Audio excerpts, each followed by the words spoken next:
You mentioned in one of your last talks that petroleum wasn't what we thought it was, that it wasn't a fossil fuel, that it didn't come from fossil animals. Yeah. Is it just a mineral? Is it a mineral like any other mineral? Is that how it, what would you say? How did it, what's the origin of you see, petroleum?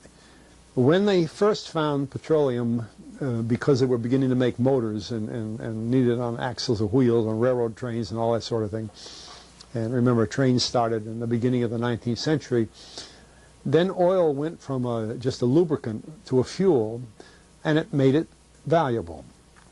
And Rockefeller happened to be the smartest man in the business at the time, but he made most of his money, or much of it, off the transport of the petroleum as well as selling it.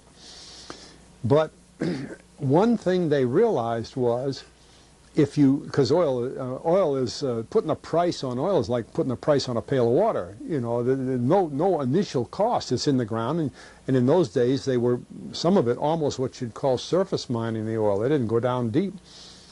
So in order to get the price up, they hit on the idea that they would have to make it appear to be scarce. That boy, after we take the next few barrels out, we're probably going to have to close as well. You know, that kind of thing.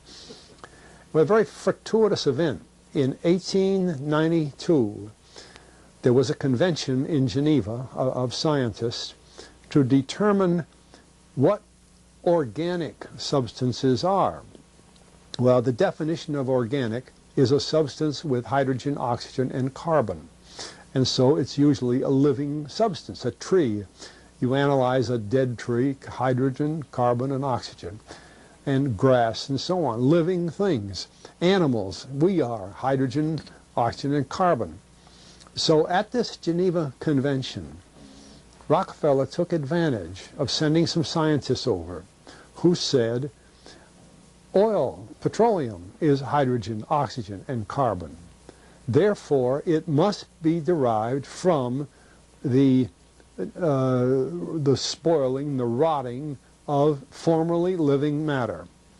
And playing the game properly, when this scientific convention was over, they defined oil as the residue from formerly living matter. Well, that makes it a fossil fuel. I don't know why they decided to use the word fossil, but it says formerly living matter, it's fossil. Well, of course, today, and another thing we should know is that there has never been a fossil, a real fossil, found below 16,000 feet. And you can't argue at 16,000 as a level line because someplace the ground sinks and so on. But 16 is what the scientists say, 16,000. We mine oil, or we drill for oil, at 30,000, 33,000, 28,000 every day of the week. So right there we rule it out that it isn't fossil fuel. It's called fossil fuel for the minds of the public to feel that it is an asset that is running out, being depleted. We talk about depletion allowance, which is a lot of, you know, and actually if you know the world's oil supply, you know that it is not going to run out for an awfully long time. It is the second most prevalent liquid on Earth. And we haven't begun to...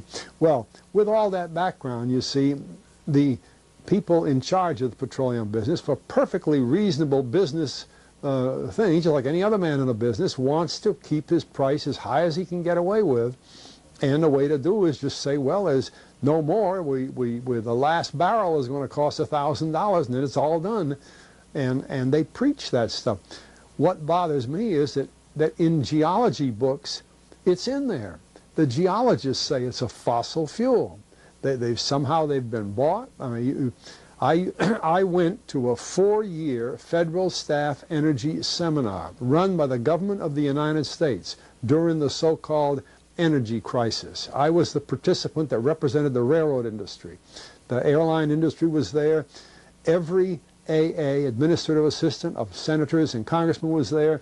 The CIA was there, the Defense Department was there, the State Department was there. Sometimes sitting right in front of me in the row would be Henry Kissinger with his friend, the head of Department of Defense, It's too bad I can't put the names with them. But anyway, people like that, top men in the government, sitting there listening to the Federal Staff Energy Seminar.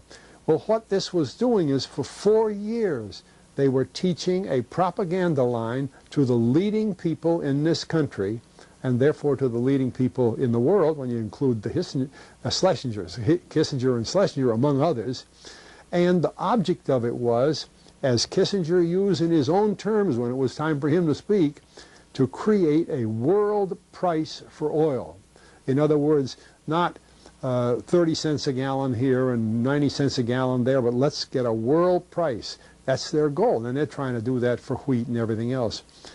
We don't realize what the controls are, whether it's oil or some of these other things. Almost everything today is being categorized at the highest price they can possibly make it go. And so calling petroleum a fossil fuel is the basis for this system with respect to petroleum. And I don't know if the name Arthur Kantrowitz rings any bell. Arthur Kantrowitz is the head of the Kantrowitz Labs set up by the Avco company near Boston, scientific laboratories. And a great man in the scientific world. And Kantrowitz and I were sitting at a table at this seminar once, and the table happened to be all young college grad, PhD geologists. And so just to get a conversation started, I turned to Kantrowitz and I said, Arthur, what do you think about this foolishness of these speakers talking about fossil fuel? And it was kind of put up. He started laughing. He said, you know, that gets me. He says, I don't have a geology degree, but he had 1,000 other degrees. And he said, I don't understand. He said, you'd think that these heads, these other fellows at the table, we did it on purpose, start listening, you know. And he asked, he said, are you gentlemen, he says, you're here at the meeting, are you gentlemen by any chance geologists? And one fellow, yes, I am. And the other, yeah. He said, well, why don't you tell me? He said, why is oil, you know, and he went on like that. We brought the house down because nobody could argue with Kantrowitz. He like Einstein. People aren't going to, and he told them right there, he said, just drop it. But it's in all the books and in all the papers. But it started from that strange meeting in 1892, a scientific convention. I have a big, thick scientific encyclopedia put out by the Divan Ostrand Company that's about 15 years old now, but it has the whole story of the conference. It doesn't have the Rockefeller part, but it has the whole story of how they straightened out organic chemicals and how it was all figured, and they've got petroleum right in there. Amazing. Amazing. So these aren't accidental things, you see. There's a dollar sign behind almost everything.